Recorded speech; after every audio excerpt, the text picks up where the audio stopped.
Is there something that says please stand by? Can you put this in because the wrong girls? Just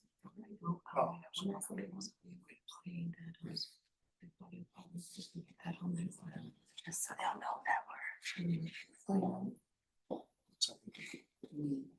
Can you just print it? Sorry. we have something that says please stand by. I'm sorry. Please stand by. Yeah, just testing. No, but we want something from all of those people.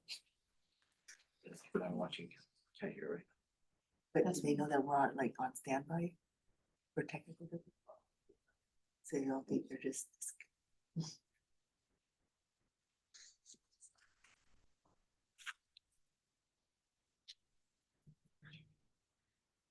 Did we just disconnect? I mean, did they hear all the beginning stuff?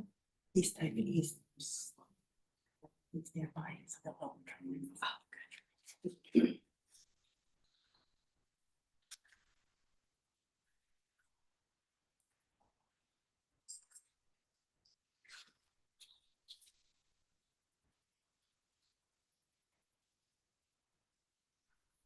Yeah.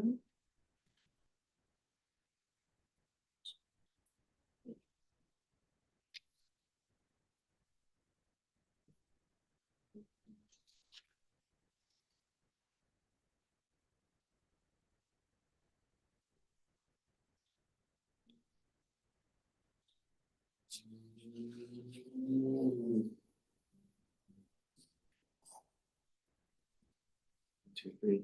1, 2, 3. All right. Are we good? This is back on.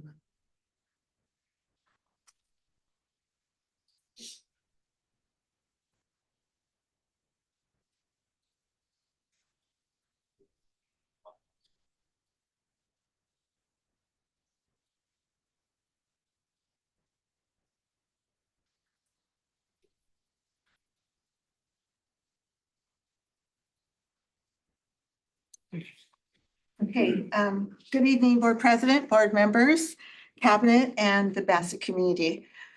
I am Dr. Kennard, and I will be presenting information regarding the California dashboard tonight.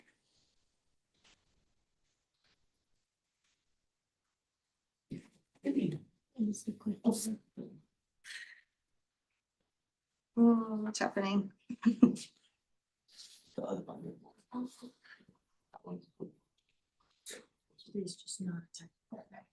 Okay, so the objectives for tonight's presentation will be some basics about the dashboard, the student groups that are included in the dashboard, the indicators, the methodologies, and the eligibility for assistance.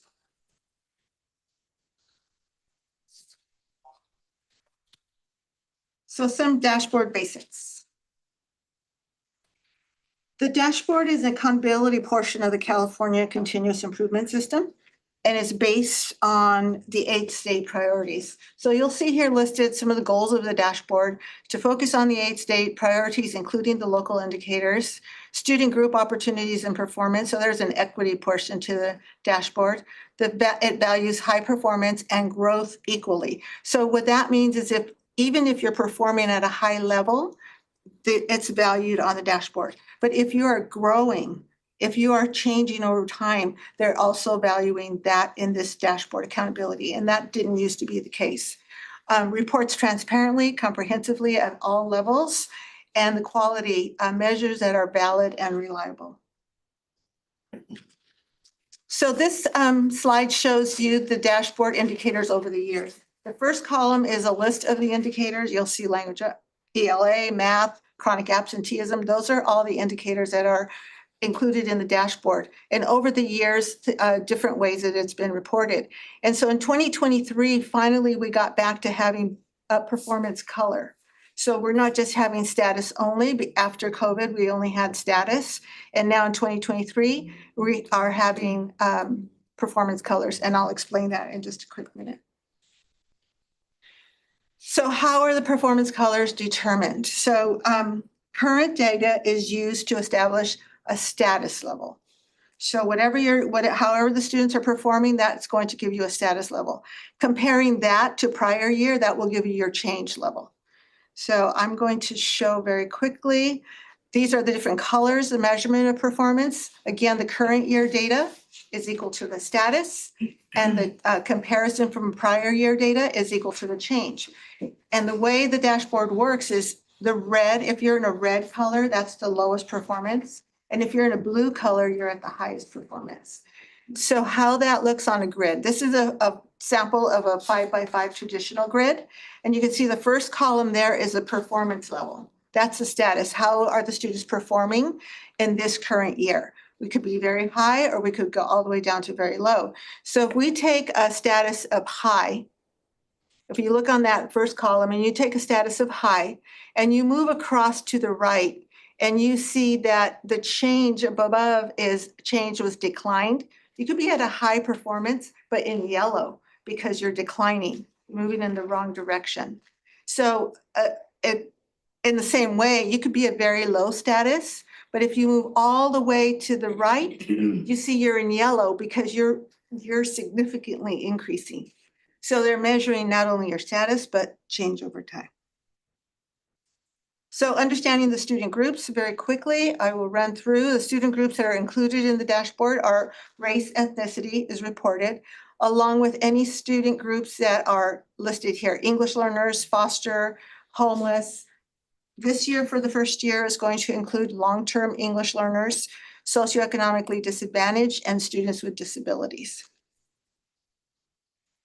So very quickly, again, I will show that this slide has the lens of equity, looking at your data via the lens of equity. So if you could see here on this sample, there's a suspension rate, and it shows you there in the green color. But if you look all the way to the bottom, it's what they call the equity report, and it shows you different numbers under each color. So that'll show you on the right side, it shows you in red, there was one group and it was our foster youth. That's a sample, that's not Bassett. And then orange, there was no students. So that's how you start looking at, you can really analyze this data to see how your student groups are performing. So here we go, chronic absenteeism. What is chronic absenteeism? A student is considered chronically absent if they're absent 10% or more days that are enrolled to attend. So absences include excused and unexcused absences and out-of-school suspensions. And again, there's an equity report as a sample on the side. And this would be what a grid looks like for chronic absenteeism. And here's Bassett's information. So chronic absenteeism for Bassett comes under academic engagement for the 8th Street priorities. And you can see that we were yellow. And for the, when it says decline 3.9%, that's good. We want to be declining in chronic absenteeism, right? So we had one group in the red, and I listed them here so I could report out who they are. In red was our homeless students. In orange was our foster youth. In yellow were 4 different student groups: English learners, Hispanic, socioeconomically disadvantaged, and students with disability. So the suspension indicator, that's how the rest of this presentation will go. I'll show each indicator and I'll talk a little bit about what it is. So the definition of suspension is multiple suspensions for one student. A student who is suspended multiple times only counts as one suspension. In-school and out-of-school suspensions are both counted in the numerator. And this is a sample of a grid.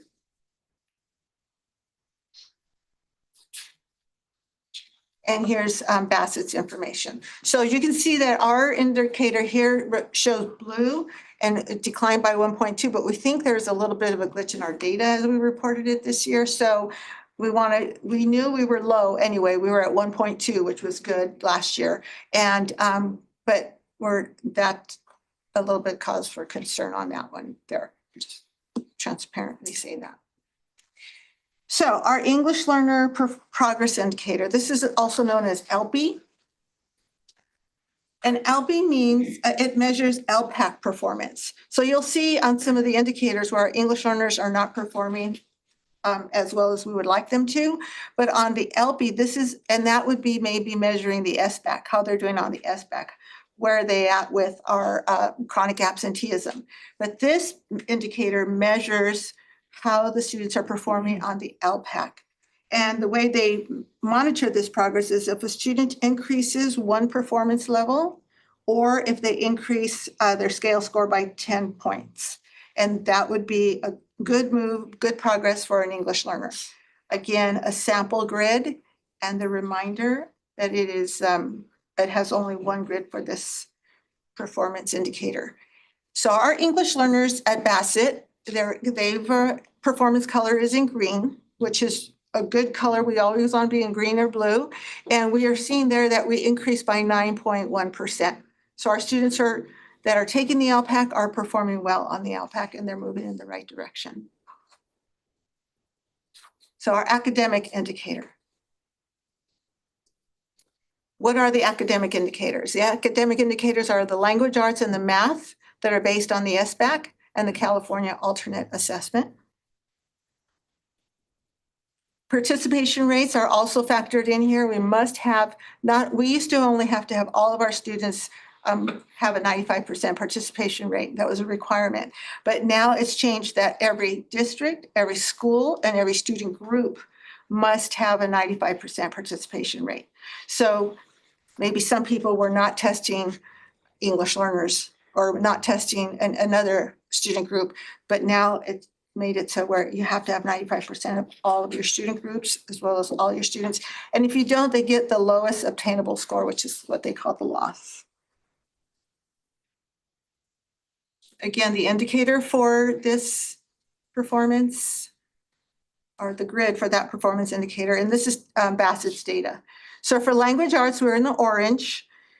And if we see across the grid again, we've maintained negative 1.5 points for language arts. And I can tell you from the equity report what the student groups are below that. And so we could say that in red is our students with disabilities. In orange is our English learners, Hispanic, homeless, and our socioeconomically disadvantaged students. In mathematics, in red is our students with disabilities and our English learners. And in orange is our Hispanic, homeless, and socioeconomic. So we are not performing as high as we would like to. However, we're maintaining. So we are in an orange color there. The graduation rate indicator. Who counts as a graduate? So they combine only students who earn a standard diploma are counted as graduates. And districts who serve grades 12 will receive a performance color. What we can do here is we can combine 4- and 5-year graduation rates. So if a student graduates at the end of their 4 years, they're counted in that group. But if a student has a class or two that they need to make up in the summer, and they do that, they are part of a 5-year group, but they are still counted in that graduation group. And here's Bassett's academic engagement graduation rate. Again, this is an orange, and this was a bit of a concern because it declined by 7.4%.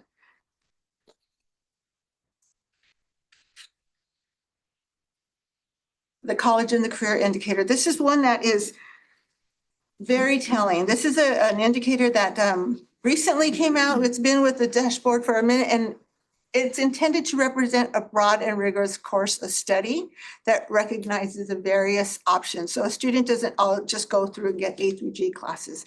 They also take into consideration if a student is in the pathway of a CTE or the A through G, or a course of study specifically designed to meet that student's needs. So the CCI, this is a lot of information on this particular slide, but what it says is it lists all the ways that are counted for a student to be considered prepared. There's prepared, there's approaching, and there's not prepared. So we always want to be at prepared. So for a student to be considered as prepared, there's the list. But I wanted to note there that at the state seal of biliteracy, the second one to the bottom, it adds a second requirement. You could see receive the SSB and a score of level 3 or higher in the ELA on SBAC. And the same thing for the A through G, which is right beneath it. It'll say you have to have the A through G met and one of the other items listed there. And that's how a student is considered prepared. And so Bassett's data shows that we are low, 30% are prepared, very low and low. We have the groups there are very low is English learners and students with disabilities, and low are our Hispanic, homeless, and socioeconomically disadvantaged students. So based on all the data, districts and schools are qualified for additional support. So there's the federal system of support and the state system of support. CSI, ATSI, it's listed there, and those are the two ways that we can receive, a district can receive federal support. So this is a chart that I created so we could see where the student groups are as they're considered for federal support. So we can see in DJ and ELA and in math, the students with disabilities were in the red color. And the same thing all the way across. You can see where our student groups placed and why we're identified. Some schools were identified for federal support. The next slide shows the two schools that were. So Nueva Vista Continuation School is a CSI low performing. So there's a comprehensive school. It's not that. CSI, it just left me, but we qualified for federal support at Nova Vista. And it'll tell you on the right side, I can't see it here, but there's a 1 by one of the reasons why. And then the ATSI Sunkiss, it tells you the two student groups. There's a little red mark there for the two student groups that qualify for that. And then there's the California State System of Support, which is also known as differentiated assistance. These are the components of accountability over the years. All these components together combine systems at work to support the different districts. It's this is more of a no longer kind of how you're doing bad and we need to come in and change something, but they look at what's the root cause. What's happening here? What's the root cause? How can we provide a system of support to support the district, the school site, that student group? So what's been happening here at Bassett for a minute now has been really some internal systems have been working. We've been bolstering up some of our internal systems. For our PLCs, we have our what we call ILTs or guiding coalition, the leadership groups at each site, the principals lead that. And we have teacher teams, professional learning teams every Wednesday, a couple of Wednesdays a month, the teachers meet. All of this contributes to professional development. So this is a picture of one of the last professional developments we had. The focus this year has been on engagement via mathematics, according to the data that we received last year. We heard the students, we heard the teachers, everybody wanted more engagement in the classroom. And our math scores told us we need to really focus on math. So our theme for this year has been engagement via mathematics. And this is a professional development that we recently had. We met with the Ed Services team, a LACO team, and the Math Task Force. And we created this around the new mathematical framework. And our purpose was to have engaged teachers in the area of math, making sure that they had activities and work for students to do when they went back. So this is all around the mathematical practices and mathematical framework. And this is one about the different mathematical practices. And teachers wrote the I can statements. That was for a 3-5 grade span. And then the most recent professional development, again, this has been really, really successful. And this is what's going to help change what needs to be changed in the classroom. Teachers working together with teachers, presenting to each other, showing each other how they've had success with a particular strategy. And this one was which one doesn't belong and answers first. So they shared, we shared with them based on, we worked again with LACO and we worked with the Math Task Force. And then we had teachers presenting at this professional development this last time we met. And then they created things that they could take in and work very next day in their classroom. And there we see a teacher presenting to her grade span. Okay, that's the presentation. I'm happy to answer any questions that you might have. Board members, do you have any questions? What kind of support are they getting? the, The students that are low, like the ELAs and the special ed. so we, data analysis, we go through a very rigorous data analysis. We have data chats with all of them. And I can speak to the group, the English learner group. I no longer oversee the students with disability group, but I do work with, we still analyze the data and go out and have conversations with both. The data chats are with the TOSA, the principal, myself, and we analyze our iReady data, benchmark data, SBAC data, anything and everything. And we go down into the student groups to see how they're responding and what kind of support they need. We also devise a plan, they devise a plan that's best for their school. And we recently had I think we heard in the announcements, we have a little bolster going on right now with the Tutor Me education. So that group, that partnership is really working well, coming in halfway during the day and then staying in the after school hours to support the students. And those student groups were identified based on their needs on the iReady English learners primarily. Is it also available for the special ed students?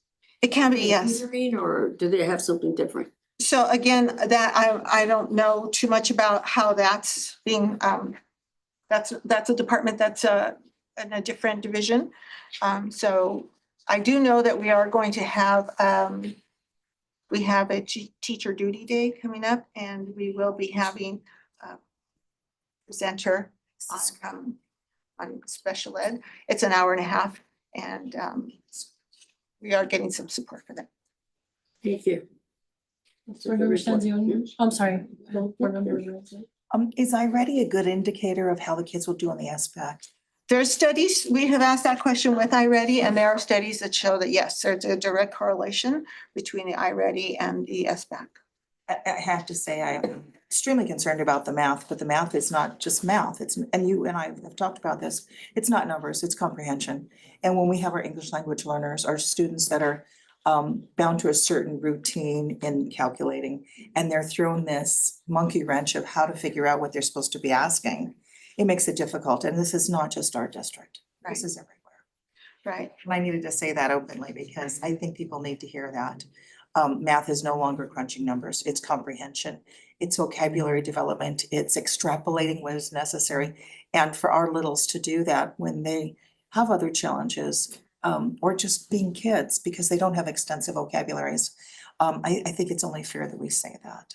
Thank you. I would agree. And some of the activities at the math task force, it's made up of teachers, different grade spans. And that's exactly the reason they wanted to bring some of these activities, like which one does it belong? Because it's a picture of 4 items and it requires the students to speak and requires engagement. It requires thought. You really have to, and it was our mathematical practices that helped us bring all of that out. Because you're right, it's not just about number crunching, it's about thinking, processing, having the vocabulary to be able to express how the other one, how they attained that answer and why. The other one was answers first. We would give them the problem and we give them the answer. So it's no longer, did you get the right answer? The correct answer is being provided. So now it's about why is it the correct answer? And it's all the thought process that has to go on behind that, as well as the conversation with that. Thank you. Did you have something else? No. Board Member Barajas. On page 16, slide 31, when I look at the numbers when it comes to graduation, and I see that it's 86.1%, that's very alarming. Of course, the first thing I did is I looked up the high school itself just to see how much it is that they graduated last year.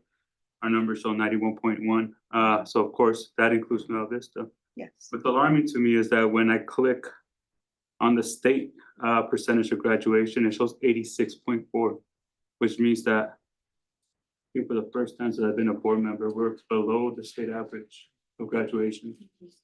That's a hardcore red flag to me. So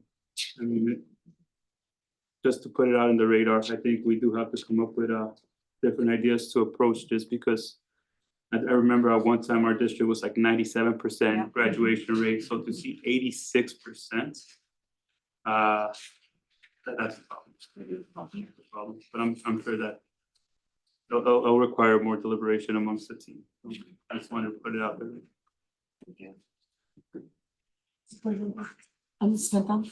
Thank you, Madam President. Thank you, Dr. Needham, for the presentation. I do see a lot of detail in your team and getting all the information. I appreciate my colleagues. I often look up to them to kind of lead some of these conversations so I could keep learning. But I do agree with the math and the graduation rate. There was one thing that I wanted to talk, I think it was slide 23 for the academic performance for the English learner progress. I did notice that there wasn't an equity report on that specific item. I'm wondering if there's a reason for that. Yeah, because they're English learners, they didn't break it down by, there was no equity And report additional. attached to it. They just, it's a student group in and of itself. Other questions were relative, I guess, actually to the math and graduation. But I did want to go to, I think it was college and career. With declining, if graduation rates are declining, but we're also saying that we're low for college and career, what's, I guess, parallels between the two? Like how are we able to, I guess, when we approach supporting these students, how are we able to kind of get two birds with one stone? So the slide that I had up that showed all the ways to prepare, to meet prepared, that needs to be our focus. So we need to make sure that our students are taking the correct courses to complete a CTE pathway, to complete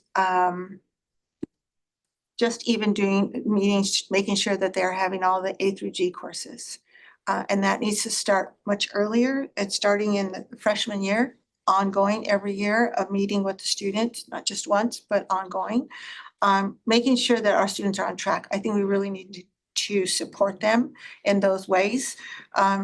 Because we know the end result, we know what it needs to be. It needs to be meets. And now we know also the student groups that need additional support. So it's a matter of just putting our effort into those particular focus areas and making sure that we have the correct students in the correct classes, getting the additional support they need. We are meeting with, I will say also that we are meeting with a student group for the LCAP. We're meeting with various students, Samantha's one of them at the high school, and they are providing some really good feedback to us about what they would like to see and how, and it's going to be very, we'll share everything that they're sharing with us, but I think it's quite enlightening for all of us to see what the students are asking for. I appreciate that because the next thing I wanted to ask was kind of, once we get this information and as we approach in doing the LCAP annually and figuring out what the goals are, how does that conversation look like at, I guess, the site level with the students and the teachers and the parents? This is the data from this last year. How do we, I guess, adjust the LCAP knowing that's kind of. So that's exactly what we have to write to. How did this data influence the LCAP? There's a particular area in the LCAP where we have to address that specific question. So we were just crunching numbers this afternoon with a couple of team members, and we will bring all of that information. We put it into a PowerPoint, and we have what we call an all educational partners meeting, and everyone is invited. And then we have goal A, goal B, and goal C, and we have various representatives, like Mr. Tavite will be at goal A table, and Mr. Gamal Salama will be at B, and so on. And then every person at the meeting travels to the next and looks at the data and see where we're at. We bring everything and we show them and we ask them for their input before they leave that table. And so we really take a good look, and we have all of their surveys. We've surveyed parents and teachers, and principals have just been presenting the LCAP at their coffee with the principal and having parents complete the survey after each presentation. So we do bring everybody together and have them contribute to what we should be doing. Are these goals sufficient? Do we need to, this is the year. If we're going to change the goals, this is the year to do it because it's a 3-year plan. And then putting actions to those. Thank you very much. I just want to say open invitation to our certificated team. I do appreciate the photo at the end. I definitely would love to hear any feedback on the experience because I think it's great. So that's just an open invite to the universe, I guess, but thank you for that. Yes, definitely. Thank you, President. Thank you. Thank you for the presentation. As you know, the college career indicator is always my number one go-to. So years ago, when I first started here, we were at 40%. Now I see we're 30%, but I do see that the math is not quite where we'd like it to be, even though we're steady, it's slow. So, question, when a student indicates, that they're looking to go to a particular college or they're looking for a trade, do we look at the courses that would prepare them? Like if a student is going to a CSU, would be different than if a student was going to a UC. I mean, I'm hearing the colleges at awards where some of these students are signing to. So what is the plan? And also, do we have data that follows the student? Where are they going? They've graduated. Now where to? Do we have like an alumni that we can come back to and share? And maybe even have alumni come back and speak to the students. Hey, this is what you can do, you know, this is what it's like, that type of thing. So to the first part, that's an area that we really do need to bolster up and making sure that we are listening to what the students' needs are and what they want to do and making sure that our courses are aligned and that we are prepared for that. So that is definitely an area of improvement for us. We have, as you know, we have new admin, and so that's something that they're working on now, and we're having a meeting. I believe once a year would be great if we could at least have that to make sure that the students are in the correct courses and that they're planning, that you can have a 4-year plan. And it could alter, they could deviate from it a little bit, but there needs to be a plan for each and every one. And then we did just partner with a new system. Mr. Salama will talk, I don't know if he's presenting on that tonight or not, but it is to make sure that we have a database to show us where our students are and what they're tracking to move toward graduation and into a college of their choice. And then lastly, yes, we just collected data. We do need to annually report where our students are at the next 2 or 3 years. And so we've just collected that data and submitted that to CalPADS today. Thank you so much. Okay. Question on slide 35 for academic engagement. You see the 30%. Does that mean that only 30% of our students are college and career ready? It means that 30% of our students are, yes, prepared. What is determined prepared, that one slide that is on slide 34 lists all of the items that one needs to do to meet prepared. So if we have 30% of our students are meeting those criteria. Okay, thank you. And then there's the next level is approaching, and then the last level is not prepared. So we want everybody prepared. Doesn't this fall into the area of our college or high school counselors when they set the classes? So I'm sure they're working on this already, making sure that they have the classes that meet the needs of the students. And the students aren't just thrown into a class because there's room. I know in the past in different schools and even in ours, you needed a class here, there's one, there's no kids in. Too many kids want this class, and instead of making a double section, I would like to see them meet the needs of our students. So we will have more college and career ready because we'll be following their career paths. Right. It would make more sense than just to fill numbers in the classroom. Yes. Thank you. Great. Any other questions? No, we're good. Okay, thank you. Okay, we will move on to. Next we will have Mr. Gamal will be presenting on the mental health support services and outside agency services that we're currently offering our students. Mr. Gamal.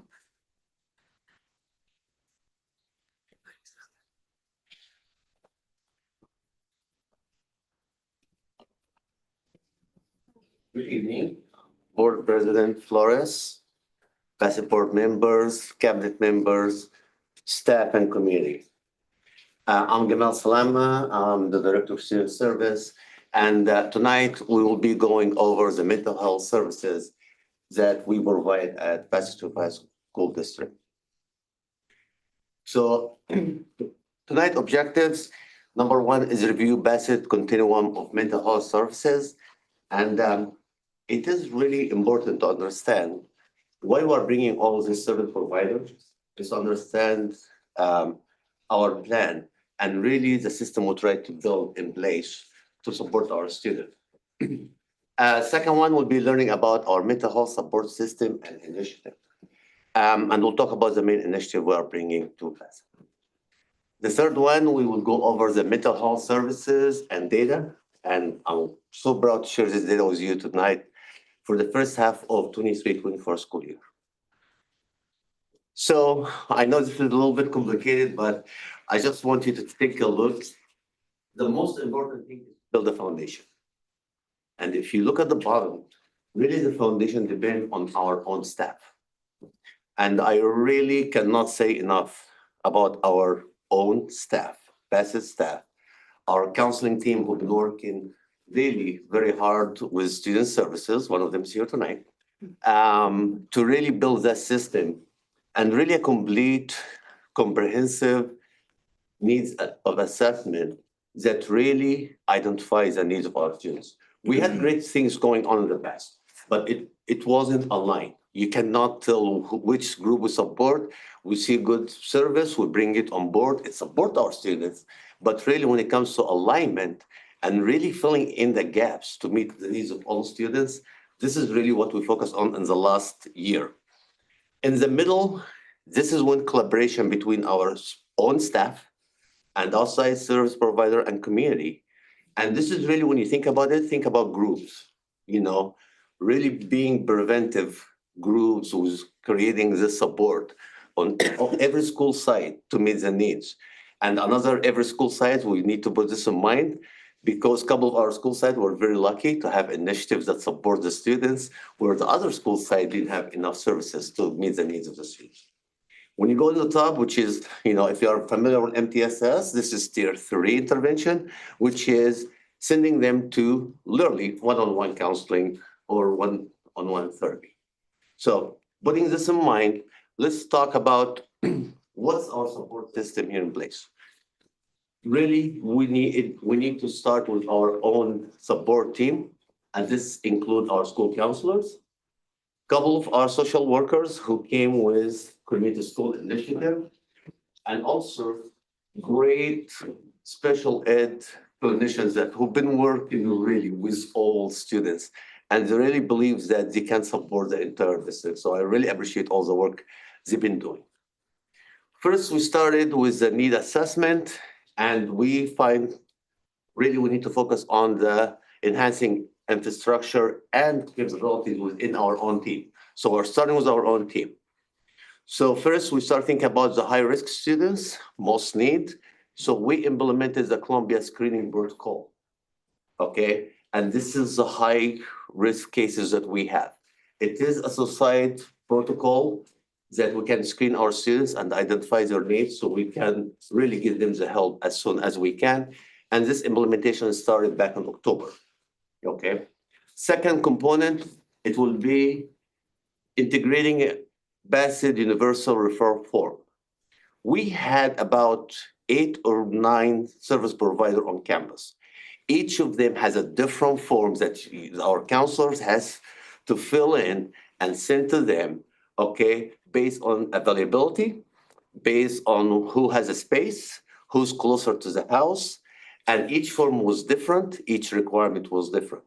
I'm proud today to say that last month, we adopted one form, and you have a copy in front of you. It's a very short form that, collaborating with our Department of Mental Health, we work with them, and we got all our service providers, the many of them that you will see in a few minutes, to agree to one form that you don't have to have multiple, just one. Once you complete this form, send it to them, students start receiving services based on their needs. So this is a really great accomplishment because can you imagine, who has, which form is, I need, and really where to send the kids. Where to send the kids, what the kids need is the third component we are talking about, which is creating and deploying the referral decision tree. We realize that students being sent to service providers, they may not meet their needs. The intake process take time, and then they find, you don't need me, you need to go to a different service provider. So we start with a draft, another page you have in front of you. All our counselor agreed to this three. We are piloting this three right now. So if you look from the top, when the students come to the office, we start asking ourselves a couple questions. Based on the answer, you make a decision, where to send them and which service they can receive. This is to ensure that our kids receiving the right service. If it's urgent, they get it right away.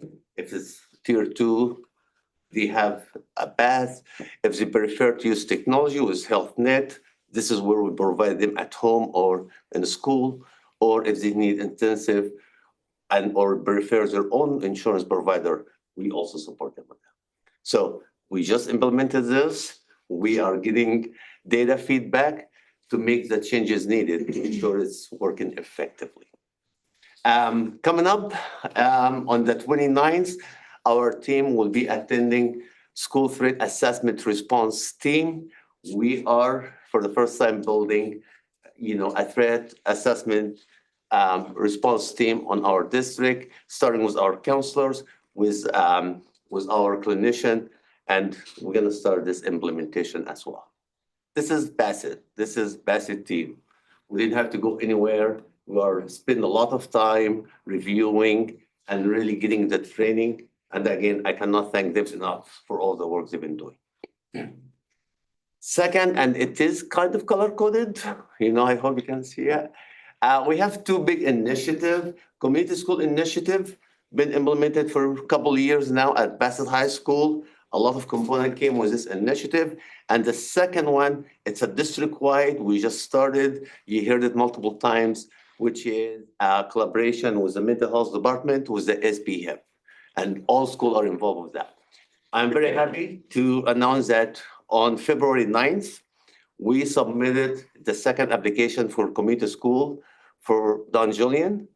Okay, we are waiting for May, crossing our fingers that Don Julian will be the second community school in our district, which is really very exciting. Think about our service provider, our community support. So we have a number of them. The blue one, they came or aligned to SBHIP, as you can see, is the color coded. The green one aligned to community school. Yeah, we start working with them to get their service to all our students.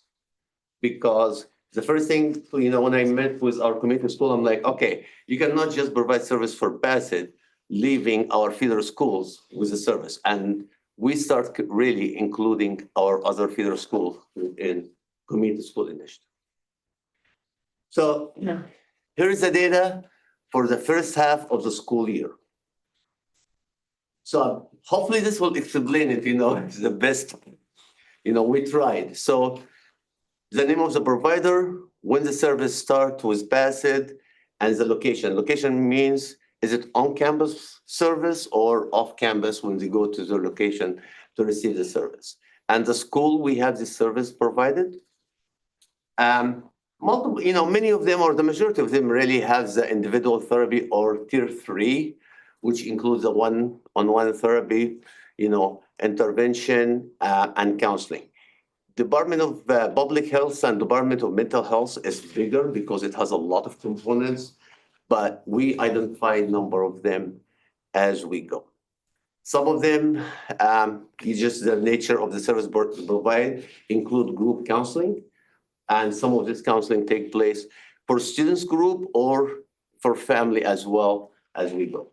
And also we're really focused on supporting our families and community with family services also. So far, Children Bureau of Southern California from Torch Middle School, Don Julian, Van Wyck, Sunkist, and Edgewood, we have 10 students been served by them. Department of Public Health, this is the Wellbeing Center at Bassett High School.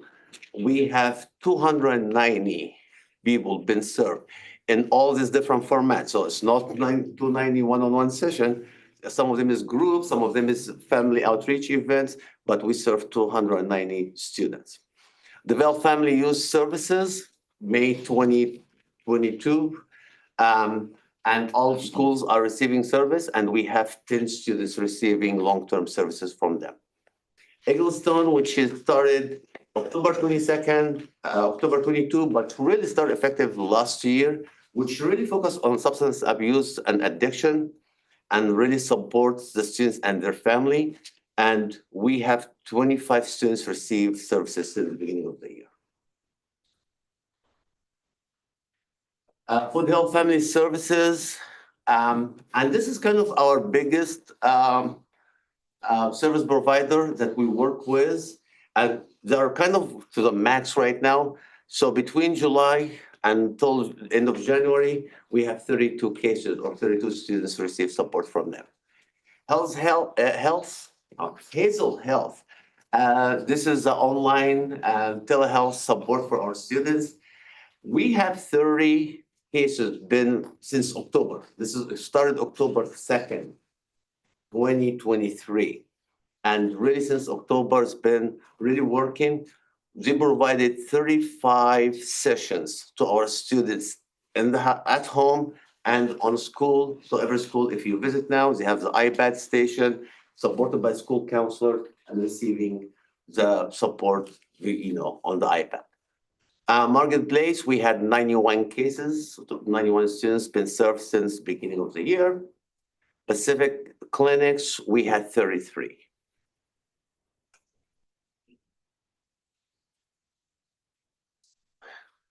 The support will continue with the SB-HIP.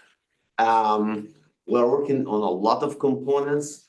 We are really providing mental health interns on our school side starting next year. This is another component. Every school side, they already put their proposal for a wellness space. So every school side, our facility is working so hard to set up this side. We're halfway through this, carpeting, painting, to match all the colors and stuff. And this wellness space will bring more on-site support for our students. We really see the difficulties. We are looking now also about transportation to support our students who need transportation to receive service. So to make it available on-site and off-site as well. Questions? Questions? Board Member Stanton? Before I ask my question, I'd like to say when we first attended the county presentation of us becoming supported by LACO, I was sad because I thought how sad that we need this support for our children. And now I commend you on all of the support you're getting and can we get more? And I'm glad that you're already looking forward to next year. 290 students isn't enough. We need to serve more. We all know what's going on nationally with our students, what's going on at our own sites. Okay, herein lies the question. If the students are involved in something, let's say at the high school, is it a norm that they are referred to support services like this? Because I know they do the, they talk to them or they suspend them, which we know isn't the answer now. Are they referred to this immediately if there's an incident, an egregious incident of behavior, whether or not it involves? So this is a presentation, we focus on the mental health. The behavioral health component is absolutely, we're looking at this. Now we created a guidebook for our admin and our counselors to really think about alternative for suspension. So really we are thinking about how to change the students' behavior and really enforce positive behavior.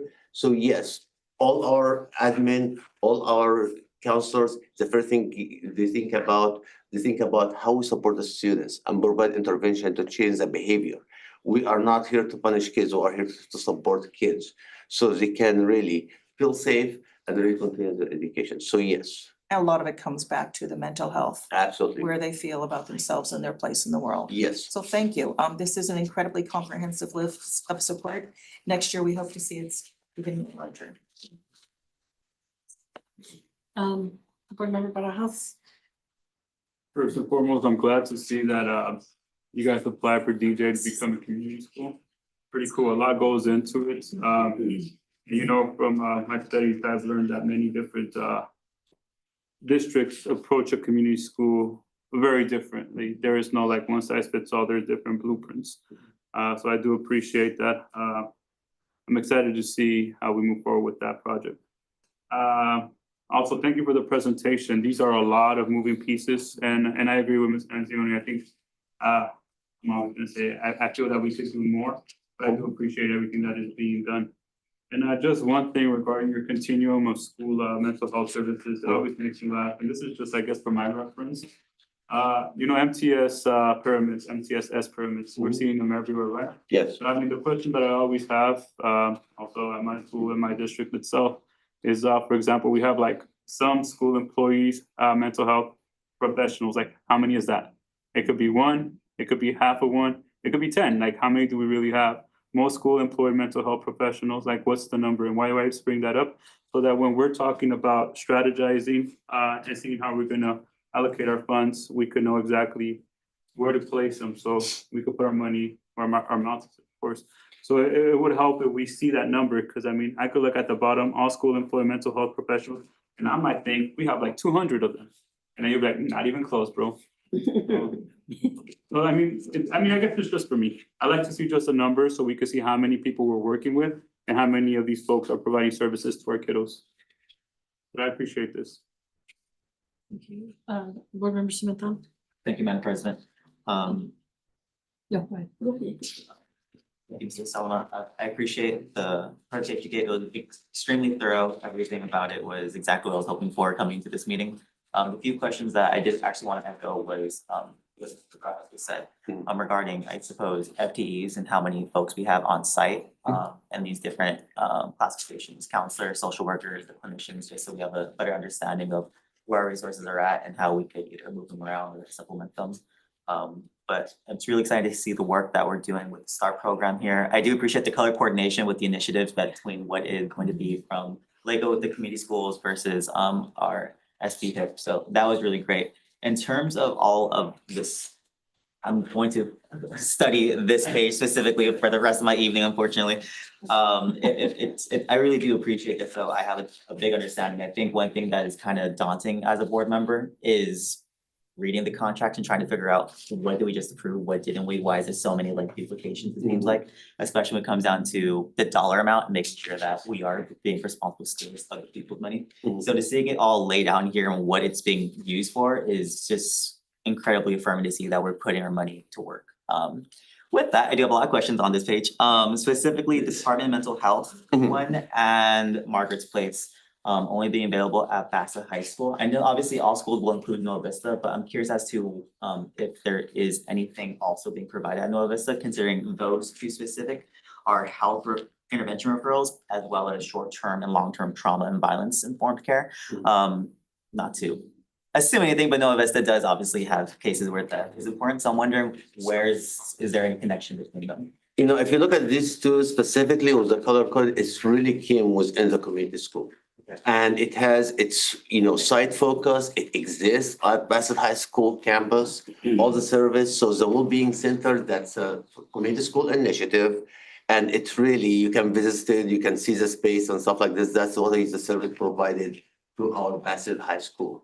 The same thing with Market's Place. You can go over there and meet the person responsible for it, and you see where the service happens. So it is something that we would love to see in every single school, and this is our goal as we think about the wellness spaces on all our schools, to have these components. And the wellness space will really, our vision for it is to bring different type of support for our students, on campus. But these two, you are right, on the spot when it comes to this, because they are part of the community school. And thank you immediately for it clicked in my mind. And I just want to make sure that our community and students, part of the Explore family, know that it's because of the grant with community schools. It's not an intentional exclusion of high school. So thank you for explaining that. With the Department of Public Health Wellbeing Centers, at a number of students served at almost 200, almost 300, that's almost a class grade at Bassett High School. Is it impacted? Like, are students like struggling to get access to these services at that high number? No, because the 290, it's really not the one-on-one services. And that's why this number comparing to the other numbers, like, oh, this number is big. Because this is talks about all the group activities. And if you look under group counseling, they have a curriculum also with number of lessons provided to the students. And they serve students every week. So every week, they target about 10 students, the average of 10 students. That's why the numbers like, oh, why is there 290 and above is 10 and under is 10? So this is why it's just the nature of the services that they are providing. They target bigger group of students. Thank you for that. In addition to, if we could maybe superintendent designee or staff get information regarding our FTEs as to our site staff. The last one for, I think it's Eggleston with 25 students. Since that one is one-on-one counseling, abuse and substance addictions referral, I feel like it's all schools and a lot kind of under it. I'm wondering if is there any data that we could see kind of like by grade or by site as to like where this is happening or how we're able to support these students? By site, yes, and I can tell you right now, just to think about collecting this data, it happened in a couple of cases in middle school and the rest in the high school, So this is really, when we said all school, it is available for all school, but so far since they started, the service really, when it comes to substance abuse, it's happening on the higher grade level. So. Thank you. My last question is, when I see, what was it? I think it was the trauma and violence informed care. Obviously, a lot of things come to mind in terms of like drugs, gangs, sexual risk, bullying. Can you elaborate more as to what I guess that means and what our students are kind of going through in that regard? Okay, so. Specifically, that I think is the last Margaret's Place, I guess. Yes, it is the Marketplace, and this is, working with them, like for me, I've been here for a year, working with them to really try to provide prevention as we go, and also really provide the support for students who went through trauma, and really try to work with them. So unless we really identify the cases and really, just agree to receive the support, because we know our students with trauma is a very sensitive group of students as we work with them. But this number right here is really working with group counseling when it comes to Marketplace. Really, we are addressing trauma and asking students to come forward. If they suffer from trauma or violence, or they need violence informed care. Thank you very much. Thank you, Madam Director. Thank you. Board Member Rivera? Yeah, you answered one of the questions that I was gonna ask on the insurance, because it says here they wanna know about insurance. And then it says, you need to be referred by your insurance. And then a lot of those places have a long waiting list. So I'm glad that you said that you still find a place for these people. Yes, and Yes, to go into. And preparing for this presentation, we really try to also think about service provider. I was thinking, to be honest, I was thinking like some of our kids would not receive specific service because of the insurance.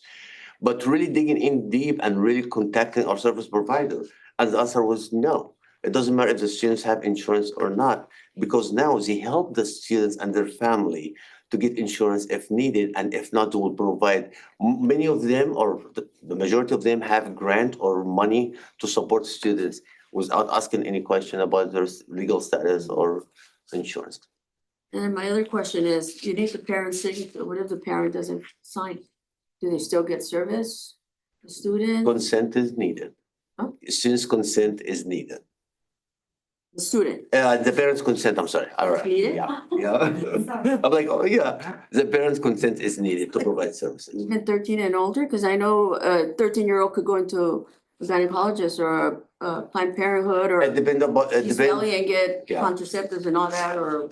For us, it depends, like consent is needed from our parents because we are serving them on our campuses.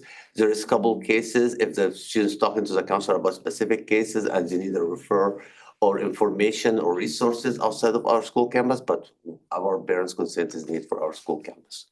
And how are the parents? Are they cooperating? So far, yeah, I would say about 85% of our parents consent, unless there's a challenge with taking the students to the place or something like this. So that's why all of the students are receiving services. No, thank you. Okay, so I would like to say yes and pretty much reiterate my colleagues' all comments. This is great. This is great that we're having these. the student, the mental health is very, very important, and I think it kind of goes hand in hand with the academics. It will. So I'm glad that we're providing this and getting students the help that they need so that they could flourish better in their academics or stronger in their academics. So this is really great. You've already answered pretty much all my questions. Thank you so much. I appreciate it. Thank you. Okay. Next. Bessie, members of the board, we will now have Maricela Barbara will come up and introduce our presenter for the financial audit for 2022-23.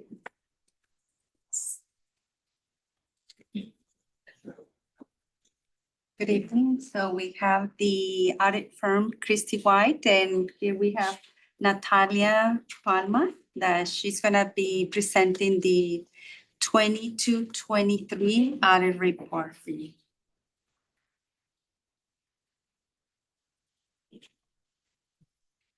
Good evening, everyone. Like Maricela mentioned, my name is Natalie Palma and I am an audit director. I actually just got promoted this last year with Christie White Associates, and I helped facilitate the 22-23 fiscal year audit. I thought I'd give sort of an overview of our procedures for the year. And then at the end, I thought I'd go over some of our opinions and some of the findings and then open it up for questions that you guys may have. So for 22-23, we audited the district funds, of course, capital assets, long-term debt, and compliance with both state and federal law. Our audit covers a broad range of areas, which includes school site testing, and our school site testing does include testing of attendance and ASB at the school sites, where we speak with personnel and take a look at some of their controls and their support.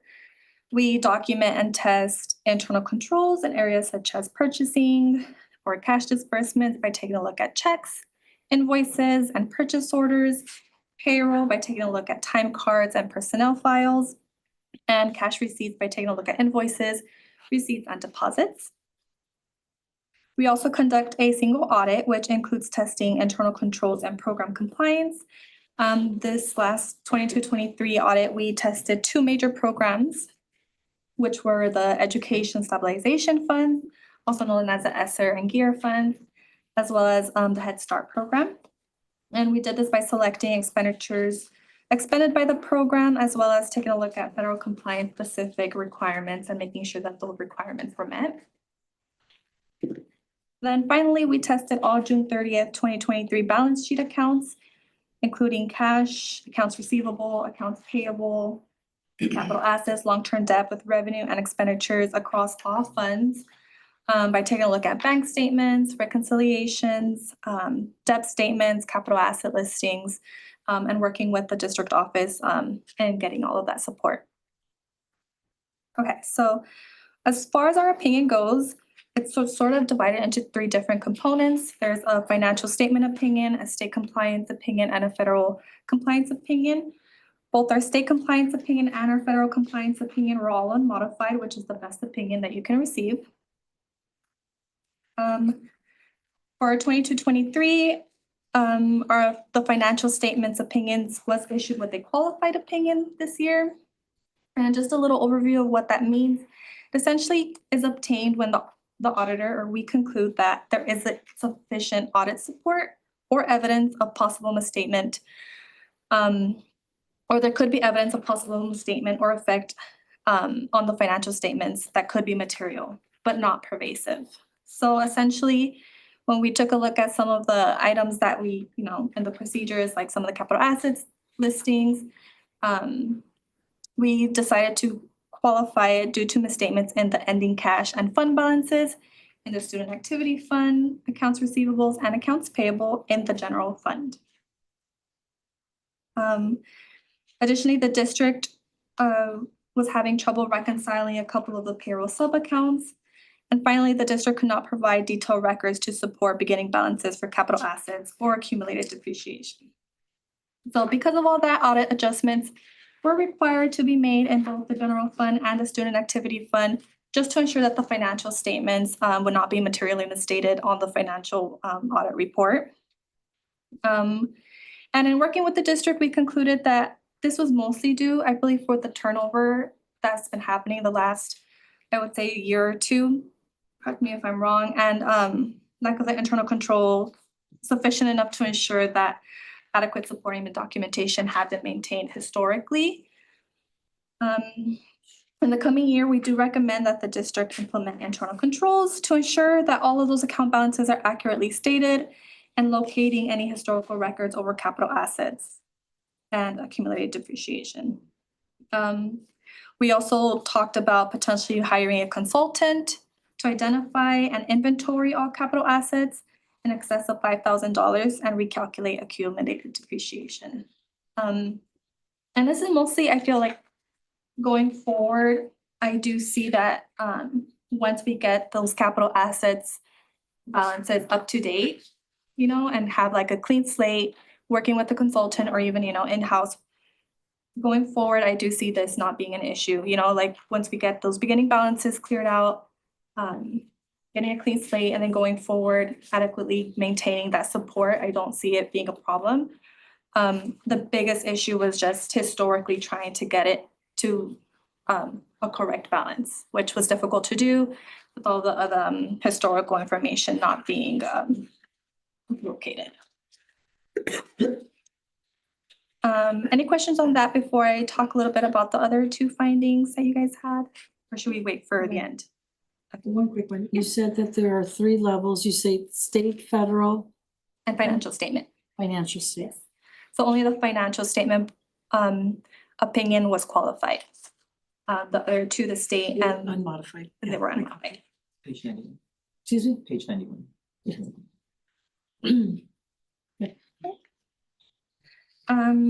So the district also had 2 findings this year. One was for internal control over disbursements.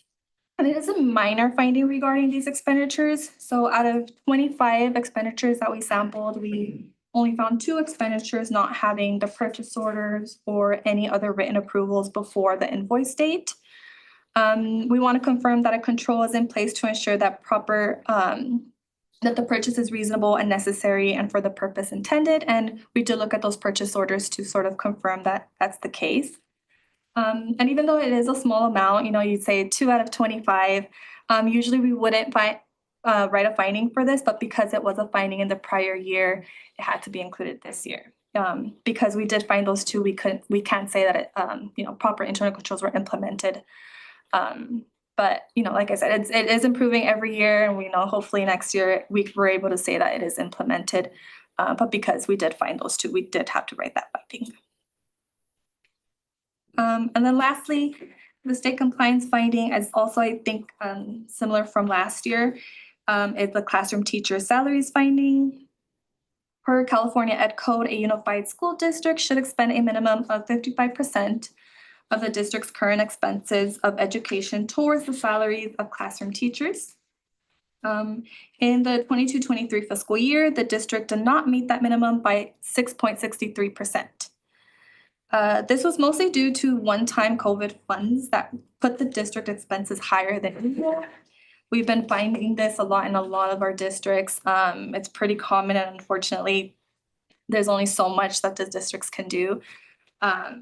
Total question cost is $3.2 million. However, I believe a waiver can be filed for that calculated penalty if it hasn't already been done so.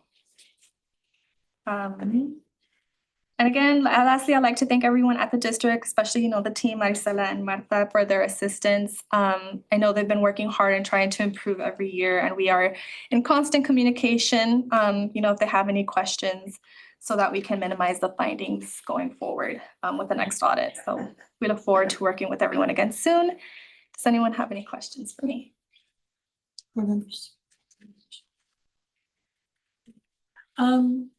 So yes, and I think you hit those ones that I had, the asset inventory management, especially since this was a finding last year.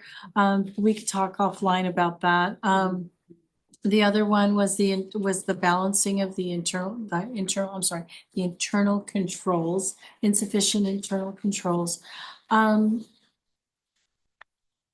The asset management, it was a finding last year, so we had pretty much a year to correct it. Right. So, and it didn't get done. So, I mean, would you like to speak to that? The data is not being found. That this fixed assets, it's data that is compiled from year after year after year and is utilized to calculate the depreciation and accumulated depreciation for the capital assets, and therefore is part of the financial statements. The data, we haven't been able to find it anywhere. So, yeah, we need to build all these somehow. So the data from last year cannot be, the data has not been able to be found for the asset inventory management. From last year? Not for many Just years. years before. from Yeah. years before. So this was just a finding, this was a finding last year, which wasn't a finding the prior year. So it was just last year. So what I'm saying, but we can speak offline about that. And it's just the recurring findings, especially when it comes to balances, not being able to reconcile that's, I mean, I'm sorry, I'm in the accounting world and that to me is a trigger. So, If I may. yes, So in speaking with the superintendent, there is a plan to put in place moving forward to provide an action plan as to how we're going to resolve this moving forward and Yes. ensure that these internal that was measures gonna are- be, I was gonna ask you, please ask Dr. Alvarez to provide an action plan. How we're gonna fix this and how we're gonna avoid these issues, because we should not have these recurring findings. We'll be very happy to provide an action plan, and we already have collecting all these thoughts to put together and present them as an action plan. But yeah, we're working on it. Thank you. I do have a question about the 55%, because when I look at the number 6.63, it's significant.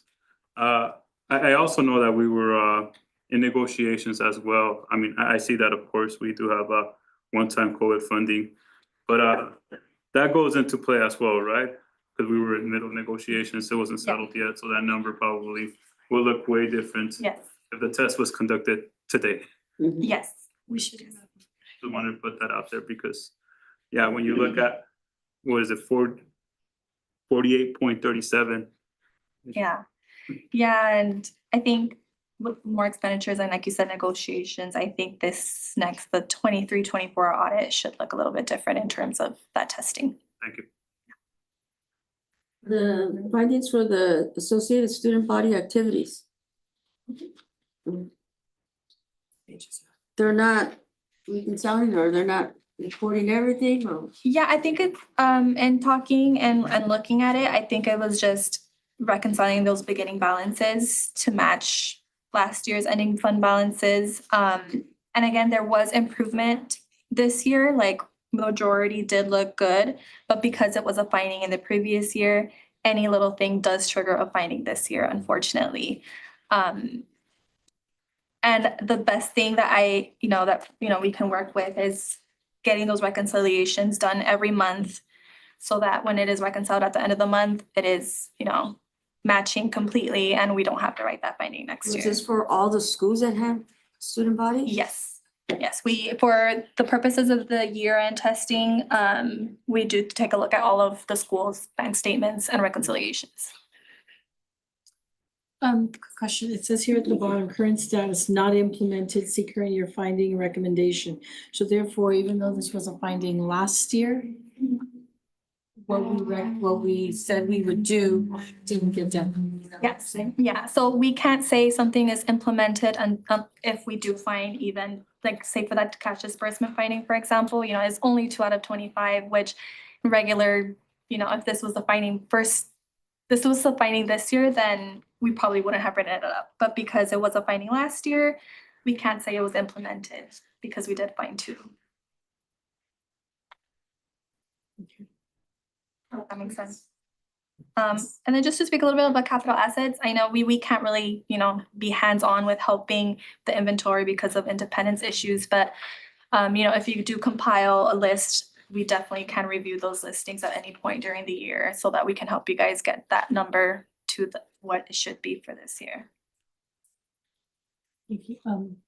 Board Member Pimentel? Thank you. I just want to agree with Madam President regarding having an expectation that staff could hopefully follow up regarding fulfilling the recommendations of the audits. Perhaps that's something we can include in our new district goals that we should be finalizing soon.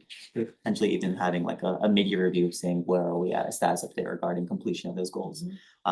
Isn't really a question to you. Thank you again for your presentation this evening, just as a matter of wanting to agree. Thank you. Yeah, I definitely agree. The earlier you guys are able to work on it, the more reviews that can be done. We can confirm that come December 13th, when the audit report is due, that it is in, the good shape. Thank you. Thank you. I appreciate your time. Thank you. Hope you guys have a good rest of your evening. You too. You as well. Very carefully. Thank you. Okay. Moving along, we have public comments. Actually, to let you know, we have no one signed up for both public or closed session comments. So we will move to. Oh, I have to get a motion for second. Thank you. We're working on my discussion action. Can I get a motion to approve the audit, the 2023 audit as presented? I move. Motion by Board Member Barajas, seconded by Board Member Stanzioni. Roll call? Aye. Aye. Aye. Aye. Aye. Great. Thank you so much. And Maricela, thank you so much to you and your team for all your work and helping them make this happen. Okay, so we don't have anybody signed up, so will you be giving the superintendent comments? There's no comments. Okay. Okay, board member comments. I thought you were gonna like say something. Board member Barajas. I want to echo God, have fun. We having fun. superintendent. I want to echo the superintendent comment. We have a procedure. No, I think I said a lot already. Just really quickly, I just want to, it's random, I know. Happy leap year to everyone. That's it. Good night. Board member Stanziani. I'm just real happy that the music teacher is servicing our children at Van Wagen and DJ, and I hope it continues to grow throughout the district. I am extremely glad that they are doing FAFSA workshops for our parents. I know that we are giving up chances when we don't have our parents have the knowledge to fill out those forms and allow our children to move on. And the last thing I wanted to say is just my thoughts and prayers to John's family. He was an inspiration as he fought this for years. And he just kept coming back, and he loved Bassett, and he will be missed. Right. Yeah, he will be missed. He was one of my kids' teacher. And he really taught him a lot on the computer. And we wanted him to continue a career in computers, but it didn't happen. But he was very inspirational with the students, very on hands, and encouraged them to move on and keep on trying different things. So he was a great teacher and a great program specialist at the adult school. I was lucky and honored to work with him for quite a few years there. I also want to thank all the reports, Dr. Kanar, Dr. Salam, and our auditor. There are great reports, and it's good to know where the district is going and where we're at with not just the dashboard, with the mental health. Thank you, and have a good night, everyone. Thank you. Board member Pimentel. Thank you, Madam President. Again, echoing my colleagues and offering our condolences to the loved ones for John Maltese. And thank you again to the presenters tonight. Very long presentations, but really good information. So I genuinely appreciate it. Won't go through a list, but I do appreciate listening to our student board members' reports and hearing all the good things happening at all our sites. So thank you for that. Since last board meeting, had the opportunities to meet with a few students from Bassett High School just to listen to a few concerns they had. So I appreciate the opportunity to get feedback from them.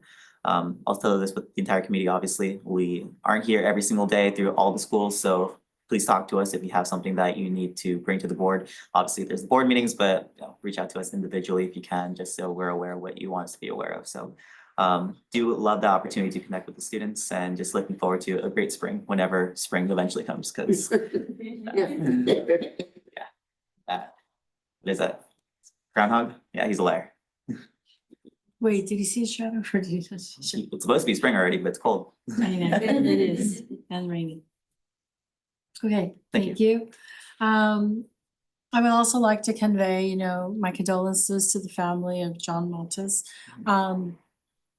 Hoping that they can find, you know, comfort and celebrate his life. He was a great person, so my thoughts and condolences go out to them.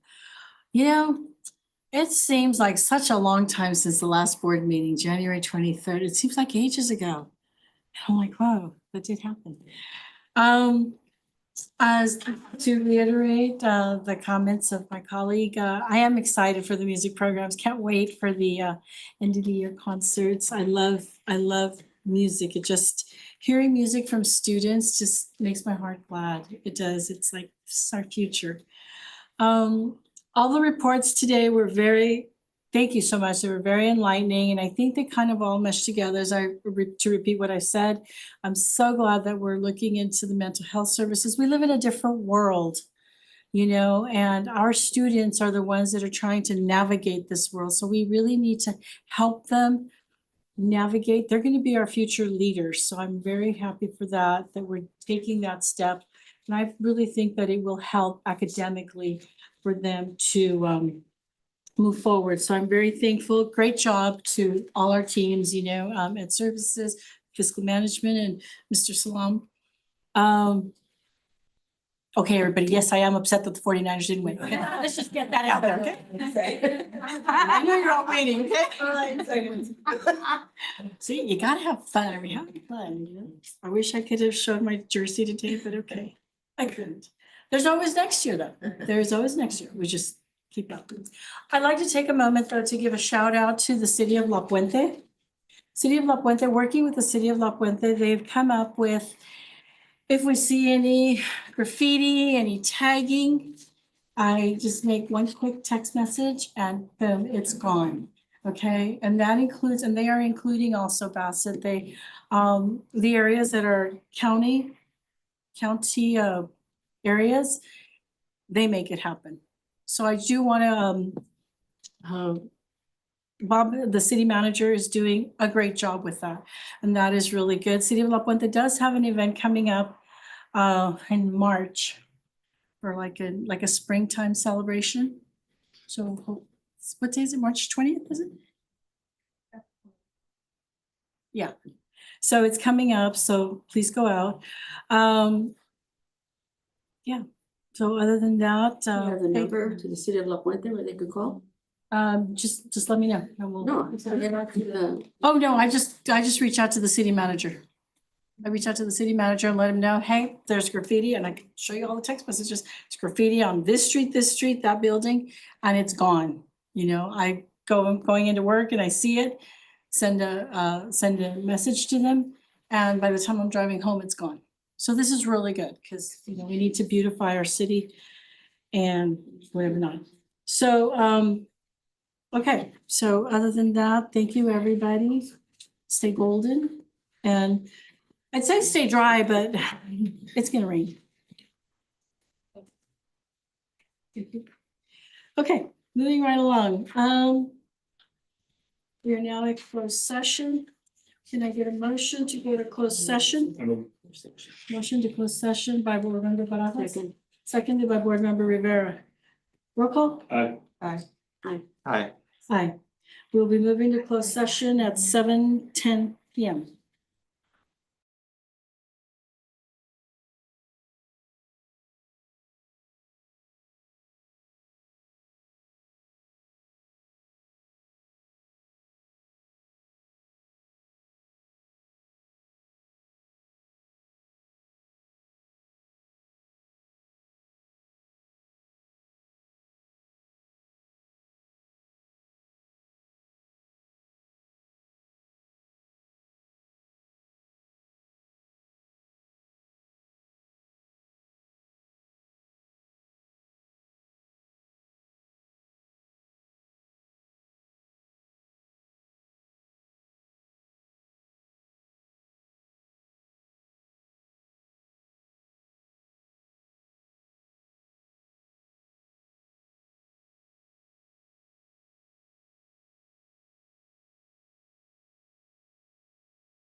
6.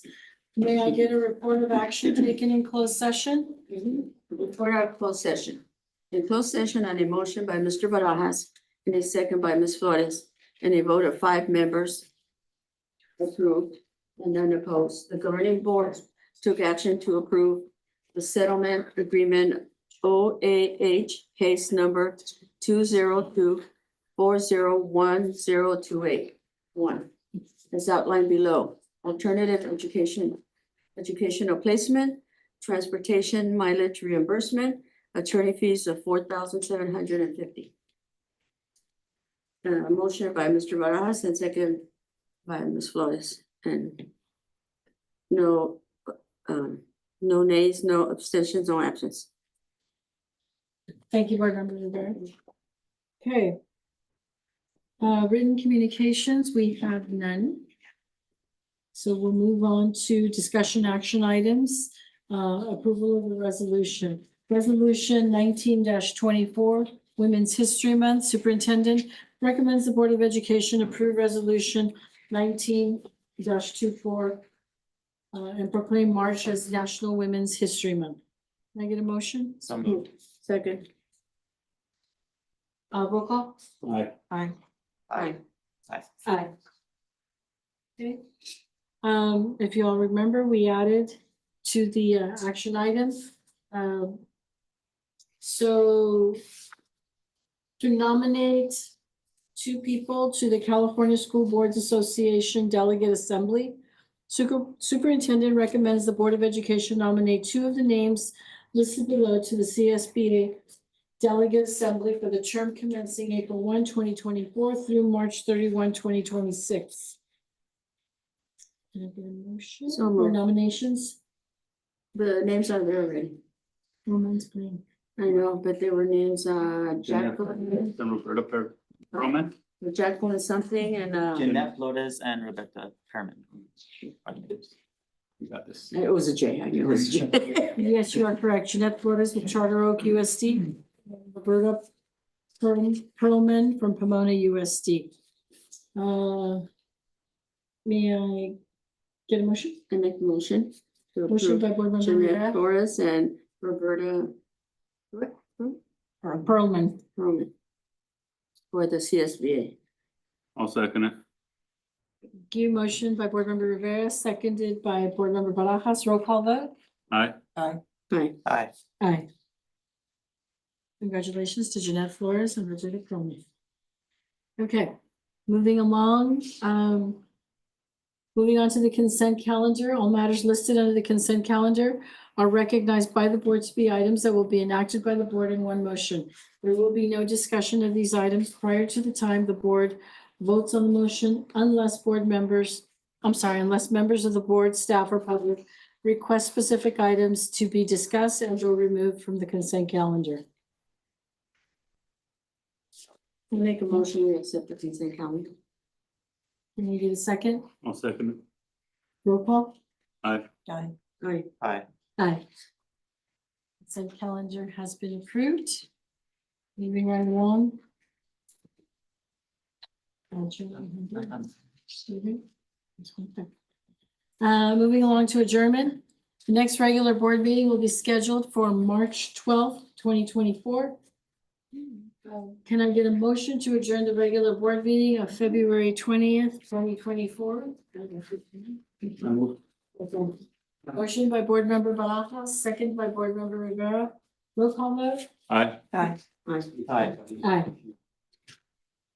Any discussion? The board meeting has been adjourned at 8:11. Thank you.